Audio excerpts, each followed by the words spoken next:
Vamos a ver. El receptor de CTLA4 utiliza el cúmulo diferencial o CD152. Esta es la principal molécula implicada en la regulación negativa de reactivación de los linfocitos T activados. Aquí está, en esta imagen tenemos a la célula tumoral, la célula T inactiva que tiene el CD28. CD28 se pone en contacto con el BT1, BT2 de la célula presentadora de antígenos. Entonces, al momento de presentar el antígeno, interviene el CTLA4, que es esta molécula que tenemos acá. Por lo tanto, en esta molécula es donde va a hacer efecto la inmunoterapia, inhibiéndola. Entonces, por otra parte, tenemos la molécula de isocompatibilidad, que se acuerdan de 1 y 2, dependiendo de a cuál llegue, si es el CD4 o el CD8, va a presentar el antígeno, y la misma célula con el receptor de célula T, con esa va a transmitir información, va a liberar ya sea las sustancias tóxicas que tiene el linfocito T, o va a liberar ¿cómo se llaman?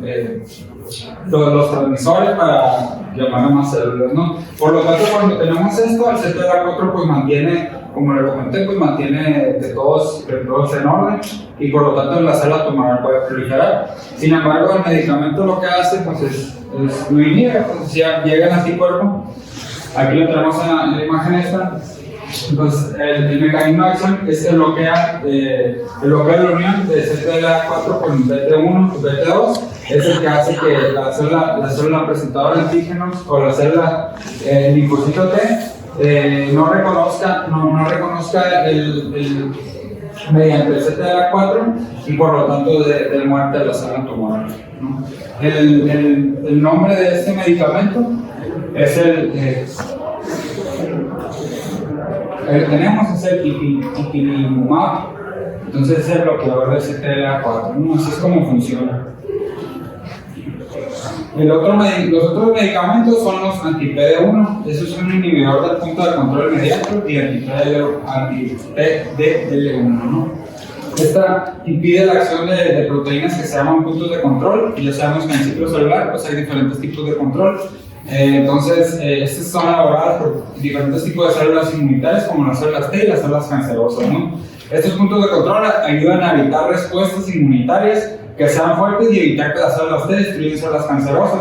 Por lo tanto, pues se ayudan a esto, pues, inhibiendo estas moléculas. Por lo tanto, se hace que se destruyan las células tumorales.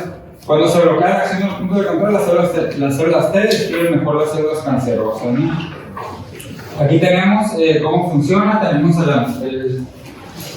que el PD1 se une al PD1, y tenemos igual la célula T con el receptor de la célula T, el antígeno, y el receptor de la célula tumoral. Por lo tanto, si inhibimos si con el medicamento, con inmunoterapia, inhibimos el PDL1 y el anti-PD1, inhibimos, por lo tanto, aumentamos la acción del linfocito T para que le dé muerte a la célula tumoral. Los inhibidores de la reabsorción ósea, pues estos son los bifosfonatos. Tenemos el hidronato, pamidronato y el ácido solendrónico, que es los que más usamos ahí en oncología con el doctor Rivera. El mecanismo de acción de los bifosfonatos es que disminuye la resorción ósea osteoplástica a través de varios mecanismos. El primero, pues, inhibe la bomba de protones osteoplástica necesaria para que se disuelva la hidroxiapatita. El segundo reduce la formación y activación de los osteoclastos. Por lo tanto, todos estos osteoclastos tienden a llevar a una apoptosis de la misma célula, y por lo tanto disminuyen la reabsorción ósea. Estos inhiben la vía biosintética del colesterol. Es importante para la función y vitalidad del osteoclasto, ¿no? Las indicaciones terapéuticas es el tratamiento de osteoporosis. Cuando ya la osteoporosis es avanzada, pues ya se han indicado estos medicamentos, siempre y cuando pues, se haga la densitometría mineral ósea, la enfermedad de pared del hueso, cuando hay mets óseas y en hipercalcemias procesos malignos, ¿no? La farmacocinética de los bifosfonatos, pues es el alendronato, el glicedronato y vandronato son activos por vía oral.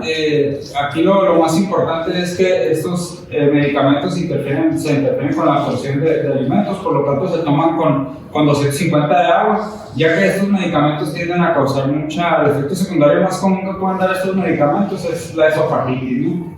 Por lo tanto se dan con 250 mililitros de agua y se dan 60 minutos antes de ingerir cualquier alimento, principalmente antes del desayuno. La eliminación es por vía renal, por lo tanto pues no está indicado en pacientes con falla renal. El ivandronato y el ácido solendrónico, pues estos se administran vía IV, se administran en lapsos más prolongados, y los efectos secundarios más comunes de los bifosfonatos pues es la diarrea y dolores abdominales. Y como les dije, los vía oral, pues el efecto secundario más común es la esofagitis y las úlceras en esófago. Por lo tanto, se recomienda pues, que estos pacientes permanezcan de pie después de la toma 30-60 minutos, ¿no? Los radionúcleos, tenemos el radio 223, el yodo 131 y el lutecio 177. Los radionúcleos son formas inestables de un elemento que liberan radiación a medida que se descomponen y se vuelven más estables, ¿no? Por lo tanto, en la medicina se han utilizado para diferentes cánceres. Tenemos el radio 223, también llamado sófigo, o dicloruro de radio 223. La indicación terapéutica es para el cáncer de próstata en estadio 4, cuando ya hay metástasis, y siempre y cuando pues, se esté dando el tratamiento bloqueador de los receptores hormonales, ¿no? El uso se administra por vía IV cada 4 semanas hasta completar un máximo de 6 dosis. Los efectos secundarios son náusea, vómito, diarrea, edema periférico de manos y pies y pancitopenia. Puede ser raro, es la deshidratación y reacciones en sitio de la aplicación, y también pueden dar insuficiencia renal aguda. El otro radionúcleo es el yodo 131, creo que lo hemos escuchado más comúnmente por los pacientes hipertiroideos. Principalmente se dan con hipertiroidismo ya diagnosticado y cáncer de tiroides, ¿no? El mecanismo de acción principalmente debe haber unos niveles elevados de TSH para que este radionúcleo haga efecto, ya que ya se acuerdan que el tirosito pues causa absorción del yodo, y ahí ocurre la peroxidación del mismo yodo adentro de la célula tiroidea. Entonces, por lo tanto, el radionúcleo hace que se destruya por la liberación de estos radioisótopos, ¿no? Dentro de la célula tiroidea. Los efectos secundarios pues, que puede haber con este medicamento es de hinchazón, dolor a la palpación del cuello, náusea, vómito, puede haber salivación excesiva, serostomía y acuebusia. El lutecio 177, también llamado oxalotrópide, el mecanismo de acción es que tiene alta afinidad por los receptores de somatostatina, subtipo 2. Se fija a células malignas que sobreexpresan receptores SST2. La indicación terapéutica pues, es en tumores neuroendógenos, tumores gastroenteropancreáticos, positivos al receptor de somatostatina, progresivos e irresecables o metastásicos, ¿no? El efecto secundario son las citopenias refractarias con displasia multilinaje, los síndromes mielodisplásicos, pancitopenias, principalmente efectos hematológicos, ¿no? Hipotiroidismo secundario puede dar estos radionúcleos. Pues eran ustedes los que mencionaba el temario. Y el cáncer gástrico. Espera un momentito, Sánchez. Sí. Regresas de lo de inmuno a los TDL1. Sí. Okay.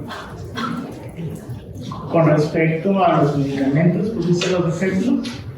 ¿Cuáles son los anti-PDL1? No los puse. No los encontré. ¿Alguien se acuerda cuáles son? ¿O alguno de ellos? Tenemos uno en el cuadro básico y acaban de entrar otros dos. Pembrolizumab. Pruebas de la clase de gas. De esófago, que está pembrolizumab aprobado. Nosotros lo tenemos aquí en el IMSS para cáncer de pulmón. Está atezolizumab, que también está para cáncer pulmonar, y entronivolumab, que está para cabeza y cuello, melanoma y linfoma. Entonces, al final, ¿cuáles serían los efectos adversos? Porque tampoco lo pusiste, pero tú, tomando en cuenta el mecanismo de acción, ¿qué efectos adversos esperas? Ver si aplicas esos tratamientos. Pues podría ser neumonitis. Puede ser. ¿Qué más? Por quimioterapia. O sea, en general, ¿qué es lo que se les ocurre? Lo que estamos haciendo, como les explicaron, es aumentar la respuesta inmune del mismo linfocito para que sea el que ataque el tumor. Estrictamente el medicamento no es citotóxico, no ataca directamente a la célula tumoral. Pero al estar despertando el sistema inmune para que evite la tolerancia que genera el tumor, ¿qué es lo que vamos a tener de efectos adversos? Pues ahora imagínense que cualquier efecto o secuela autoinmune en el organismo. Entonces, en la literatura están descritos todos los efectos autoinmunes que se imaginen. Cerebritis, hipofisitis, cerebelitis, adrenitis, nefritis, hepatitis, todo lo autoinmune. Entonces, afortunadamente son raros. Va a depender de cada neoplasia. Por ejemplo, la neumonitis es más en los pacientes de cáncer de pulmón, que hayan fumado, que hayan recibido radioterapia de pulmón. Entonces, esos factores agregados les van haciendo que sean de más riesgo. Para ustedes es algo nuevo, pero cada vez va a estar en más uso, porque si les llega a tocar a algún paciente que haya recibido inmunoterapia, ustedes deben de tener en cuenta cualquier efecto autoinmune. Porque obviamente no van a diagnosticar un lupus después de haber recibido inmuno, simplemente que saben que ese es un factor para que el paciente haya desarrollado el efecto autoinmune. Entonces hay algunos medio complejos que los oncólogos no estábamos acostumbrados a verlos, como por ejemplo un paciente con pánico-pituitarismo que te llegue después de un tratamiento de inmunoterapia, o que se te esté haciendo datos de insuficiencia suprarrenal. Entonces, para ustedes es muy importante tenerlo en cuenta, y obviamente para el momento que se vaya a operar, que les pidan una valoración preoperatoria, saber que durante la inmunoterapia preferimos no dar qué medicamento. Por ejemplo, ¿qué medicamentos evitamos dar en una inmunoterapia? ¿Cuál se les ocurre? AINES. Más que AINES, algo más fuerte. Esteroides. Entonces, ¿por qué? Porque si lo que queremos es despertar al sistema inmune con la inmunoterapia, los pacientes que reciben glucocorticoides tienden a tener menos respuesta a la inmunoterapia. Entonces, si no son estrictamente necesarios los glucocorticoides, se tratan de evitar. ¿Okay? Y esto es importante porque me acaba de tocar una paciente que está con inmunoterapia, le dolía la columna, fue con el ortopedista y le recetó betametazono. Pues obviamente no. Afortunadamente sí me habló y me preguntó si se la podía aplicar, y no se la puede aplicar, hay que tratar de darle otra cosa y dejar el esteroide al final. No recuerdo si en las primeras clases Alemán lo comentó, pero hay un efecto ahí también inmunomodulador, y creo que en algunos artículos se había revisado la microbiota. Entonces, si ustedes recuerdan, la microbiota es ese carga de bacterias, virus, parásitos que tiene una persona en su cuerpo, principalmente bacterias, y es como una huella, como es algo totalmente diferente de cada persona.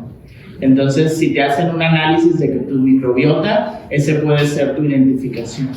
Ahora, esa microbiota genera citocinas, genera un ambiente inmunomodulado en el aparato gastrointestinal, en el aparato respiratorio, y eso también está relacionado con la inmunoterapia. Los pacientes que tienen su microbiota intacta responden mejor a inmunoterapia. ¿Y qué pacientes creen que responden menos? A los que les damos ¿qué? Los pacientes que reciben múltiples esquemas de antibiótico, más los de amplio espectro, y están recibiendo inmunoterapia, también se ha observado que tienen menos respuesta a la inmune. Entonces, esta epidemia de uso excesivo de antibióticos y de resistencia bacteriana nos puede afectar en estos pacientes.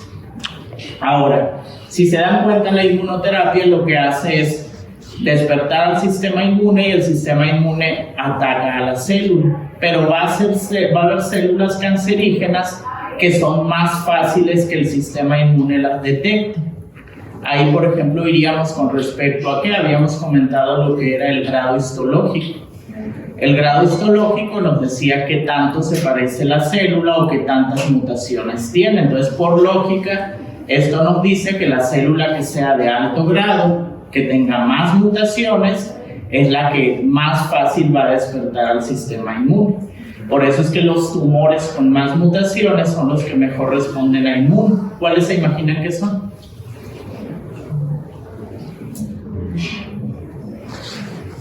Más agresivos, crecimiento rápido, pulmón, melanoma, linfoma, vejiga, sobre todo los asociados muy fuertemente a tabaquismo, cabeza y cuello. Y aquí hay algo paradójico: los fumadores son los que mejor les va con la inmune. Entonces los no fumadores generalmente responden menos. Y lo otro es que hay tumores que casi no responden, por ejemplo los sarcomas. En sarcomas no hay ninguna aprobación de inmunoterapia actualmente porque se ha visto que hay otros mecanismos en el sarcoma y no están respondiendo. Entonces es un buen tratamiento, está teniendo lugar ya en la mayoría de los tumores, pero hay algunos donde por la misma biología del tumor no ha podido entrar. Ok, continúa eso. Perdón, nada más de los bifosfonatos, doctores. Siempre para la rotación les pido que repasen lo del tratamiento de osteoporosis, porque ustedes los van a usar mucho más para osteoporosis que para cáncer. O sea, nosotros lo usamos en la indicación de metástasis óseas, lo damos en una indicación de cada 3 semanas, a algunas neoplasias hasta cada 3 meses, pero ustedes en osteoporosis pues lo dan cada 6 meses. Las dosis pueden cambiar de algunos medicamentos. Y lo otro es que tomen en cuenta los efectos adversos, principalmente los pacientes que tengan riesgo de lesión renal o que tengan enfermedad renal crónica, sobre todo, y la osteonecrosis de mandíbula, con los pacientes que reciben bifosfonatos. Y con los radionúclidos, para ustedes lo importante, pues el que más les interesa es el yodo, que es con el que están más en contacto por los pacientes que tienen enfermedades no oncológicas. Ahora, con el yodo, este dato de que el paciente debe tener previo a la administración del yodo la TSH alta. Entonces, si tienen un paciente que le quitaron toda la tiroides y ahora le van a dar yodo, ¿cómo le hacemos para que se le suba la TSH si está tomando levotiroxina y tenemos la TSH normal? ¿Qué le tendríamos que hacer? Quitarle el levotiroxina. ¿Y si es cardiópata? ¿Qué hacen con el cardiópata? Bueno, eso no se interviene. A ustedes les va a preguntar al cirujano: ¿qué le hago? Está infartado hace menos de un año, está con levotiroxina, pero le tenemos que hacer el estudio de yodo y se los mandan ustedes. ¿Qué hacemos? Nila, ¿podrías?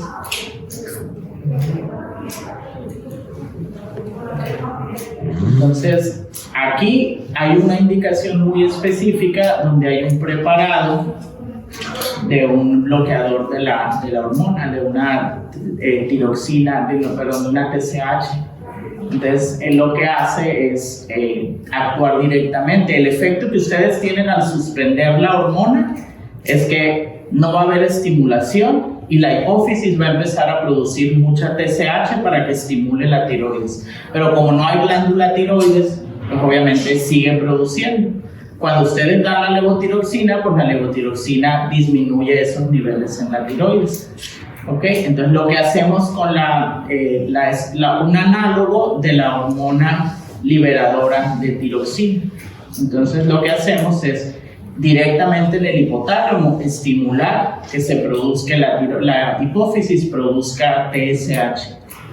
Entonces es subcutáneo, es una administración, una dosis única, y se lo puedes poner unos días antes al paciente del estudio.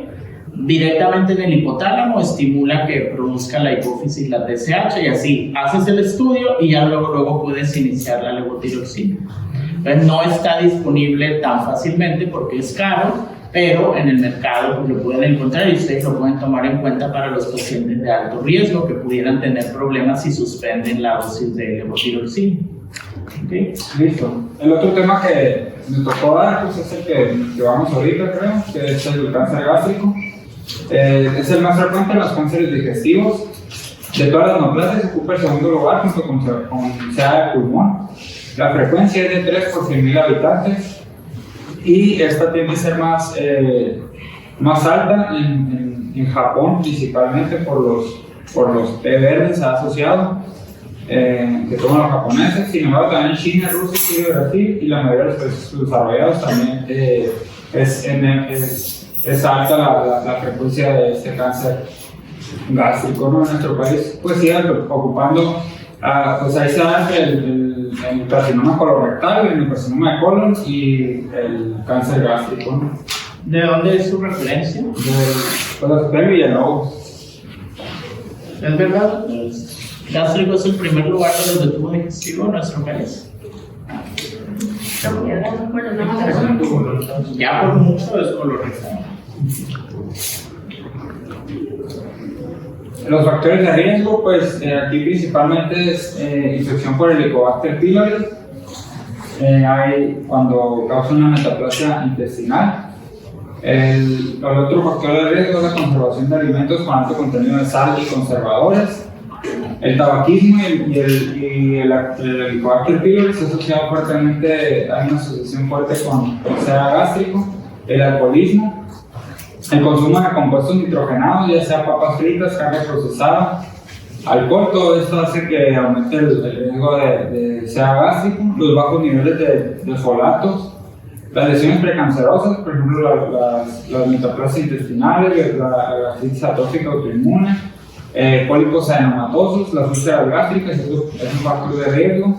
Las mutaciones de una proteína que se llama adherencia de la caderina E, principalmente observada en esas familias en Nueva Zelanda, también se asocia a un factor de riesgo de cáncer gástrico. Otros factores de riesgo, pues la exposición por ocupación de minería y carbón, la infección por Epstein-Barr, un estatus socioeconómico bajo, la radiación por cáncer en otros sitios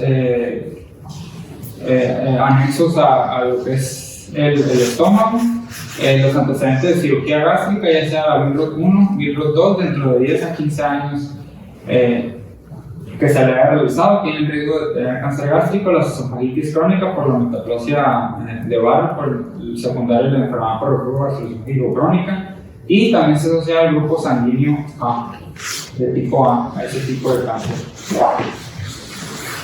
Los factores protectores, pues es los antiinflamatorios no esteroideos, principalmente dietas, frutas, vegetales y las hormonas reproductivas. Ya se ha visto pues en las mujeres con enfermedad reproductiva disminuye la incidencia de este tipo de cáncer, ¿no?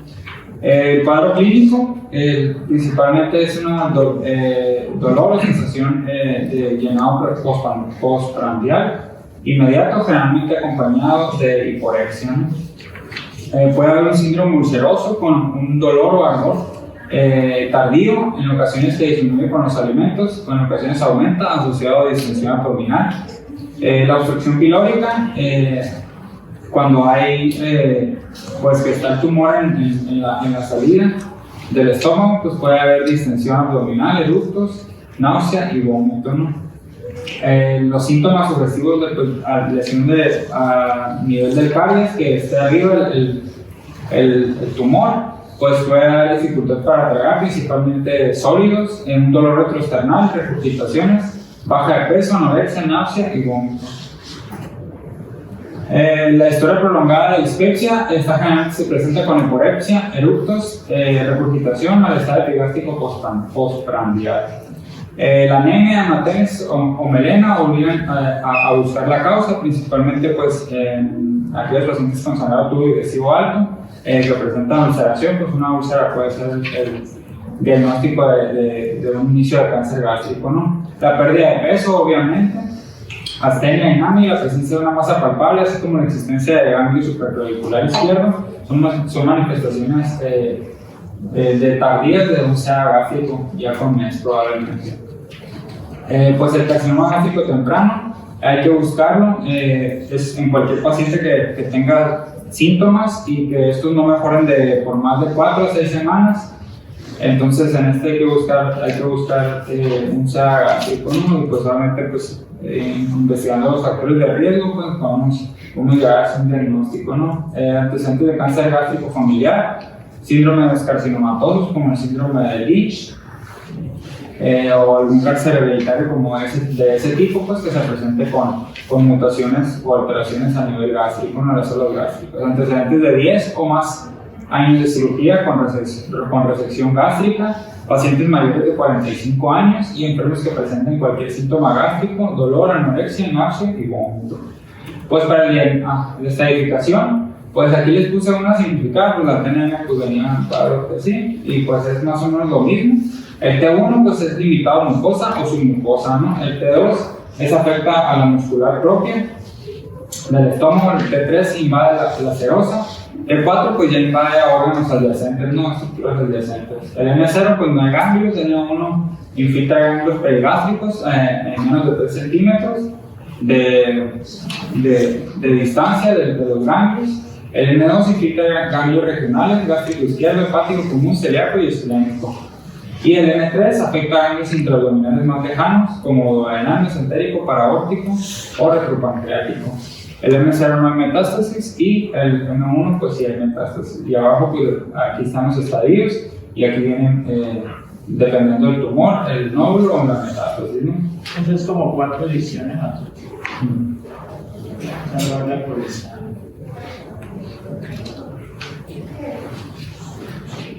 Pues el diagnóstico principalmente, pues obviamente si hay alguna alteración, pues mandamos a hacer una tomografía de abdomen, tórax, pelvis, está indicada pues para metástasis a distancia. Obviamente si tenemos la sospecha, ¿no? del tumor, pues también con una endoscopía podemos hacer el diagnóstico, se hace la endoscopía e inclusive pues alguna úlcera sucia que esté a nivel del estómago, se puede tomar biopsia y pues hacer el diagnóstico de un adenocarcinoma gástrico. ¿Cuántas biopsias se deben de tomar? Se deben de tomar 5 biopsias. Más de 5. El otro estudio pues es el ultrasonido endoscópico. Este es para ver qué tanto ha invadido de la pared del estómago, pues el ultrasonido endoscópico, ¿no? Esto nos da el tamaño del tumor y la invasión y si hay nódulos, ¿no? Otros estudios son los marcadores serológicos tumorales, pues como ya sabemos, obviamente no son de esta enfermedad, sin embargo se pueden encontrar elevados. Tenemos el antígeno carcinoembrionario, el CA125, CA199, el CA724, la coproteína que se puede encontrar elevada en adenocarcinomas hepatoides de estómago y el toxinógeno 1. El tratamiento, pues la opción principal pues, es quirúrgico, ¿no? En estadios tempranos, es extirpación del segmento que está comprometido del estómago con remoción completa inclusive de las áreas o barreras ganglionarias perigástricas, ¿no? O sea, traerse todo lo que es ganglios y toda la parte donde está el tumor. La quimioterapia se utiliza como adyuvante o no adyuvante, pero no logra la curación, y la radioterapia es útil en asociación con la quimioterapia en estadios 2 y 3. ¿Cuál es el tratamiento quirúrgico? La resección completa del... Entonces es gastrectomía total o subtotal. En casos seleccionados se hace subtotal, pero en la mayoría van a ver que se hace una gastrectomía total. Y así como vimos, por ejemplo, en otros tumores como cáncer de mama, tiene que llevar una disección ganglionar, porque con esa disección ganglionar vas a tener la M. Entonces, aquí es muy importante la disección ganglionar, porque hay un estándar que ya los japoneses lo han hecho por mucho tiempo, que se llama una disección D2. La disección D2 lleva así, les da instrucciones al cirujano oncólogo de qué niveles ganglionares y cuántos ganglios tiene que quitar de cada nivel. Desafortunadamente, la SIMPOC es uno de los principales fallas que tenemos en el tratamiento, porque los pacientes no se estadifican bien por el N. Y eso es un factor importante porque no vamos a tener la etapificación adecuada, y esa etapificación es la que nos va a decir cuál tratamiento es el que va a seguir con el paciente.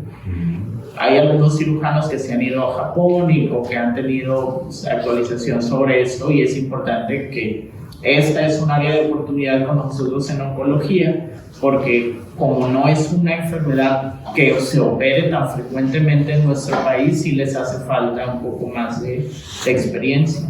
Entonces, en Japón, saben ustedes que como es una neoplasia muy frecuente, donde ellos hacen endoscopías de tamizaje a su población, es que ellos operan mucho cáncer gástrico en etapa temprana. Entonces, siempre son los que tienen más experiencia en el abordaje quirúrgico y en los tratamientos en la etapa temprana de la enfermedad. Y en nuestro país el problema es que los cánceres gástricos que tenemos, casi el 80% se va a diagnosticar en etapa avanzada. Y el hecho de que les comentaba ahorita Sánchez de los síntomas, es que los síntomas de enfermedad temprana en realidad no son específicos. El paciente puede cursar asintomático o con síntomas de una enfermedad del reflujo gastroesofágico, dispepsia, pérdida de peso. Entonces, ustedes tienen que ser muy juiciosos porque las guías les ponen cierta edad como factor de riesgo, pero en la población mexicana hemos visto que esa edad que internacionalmente se reporta es menos. Entonces también tenemos pacientes más jóvenes con cáncer gástrico. Obviamente los factores de la dieta, obesidad, genéticos tienen también que ver en eso. Por eso ustedes tienen que estar al pendiente porque sí hemos tenido casos. Yo por lo menos aquí en 3 años he tenido 3 pacientes menores de 30 años con cáncer gástrico. Era por 4. Y obviamente los 4 llegaron con enfermedad metastásica. Porque una persona de 28 años que te diga que tiene reflujo, que tiene síntomas de este tipo, obviamente nadie va a pensar en cáncer. Pues ya por último, en el tema de quimioterapia, sugerido para este tipo de pacientes cuando ya son estadios tardíos, pues es primeramente pues en aquellos pacientes sin comorbilidades y capaces de tolerar una quimioterapia intensiva, se sugiere el docetaxel, oxaliplatino y leucovorin. Otra alternativa es el FOLFOX, que es oxaliplatino, fluorouracilo y leucovorin. Y otra alternativa de tratamientos es capacitabina y oxaliplatino. Okay, entonces, como lo vimos en la clase de esófago, van a ver que muchos de los tratamientos son de las dos entidades. No hacemos tanta diferencia, pero acuérdense que en esófago son 2 enfermedades, como dijo Alemán, es epidermoide y adeno. Y cuando hablamos de gástrico y sus similitudes con esófago, nos referimos a un adenocarcinoma gástrico que se parece mucho a un adenocarcinoma de esófago, que principalmente sería de esófago medio o de esófago inferior. Y sí van a ver a veces en las notas que ponemos paciente con CA de la unión gastroesofágica, porque estrictamente la enfermedad está en la línea Z, donde cambia el epitelio, y a veces no podemos distinguir si es la enfermedad inició en esófago o inició en estómago, porque hay veces que inicia en estómago pero va a extenderse hacia arriba o al revés. Entonces, por eso es que lo tratamos como pacientes de la unión, y si se dan cuenta los tratamientos son comunes. Se trata de llevar a cirugía, si no se puede operar se da quimio-radio, y en los pacientes no operables pues se dan estos esquemas de tratamiento con platinos, con fluoropiridinas y en algunos casos antraciclinas o taxanos. ¿Ok? ¿Alguna duda, pregunta, doctores? Bueno, entonces ya se pusieron de acuerdo con el doctor Pérez. Sí. Pues ya continúen con eso. Yo voy a tratar de seguirles subiendo las clases. Nada más, mándenmelas. ¿Estaban pendientes? Te voy a mandar mi correo. ¿Alguien más había grabado otra clase? Sí, Vidal. Creo que Vidal lo voy a dejar, así que igual a él. A ver, pues nos vemos. Gracias.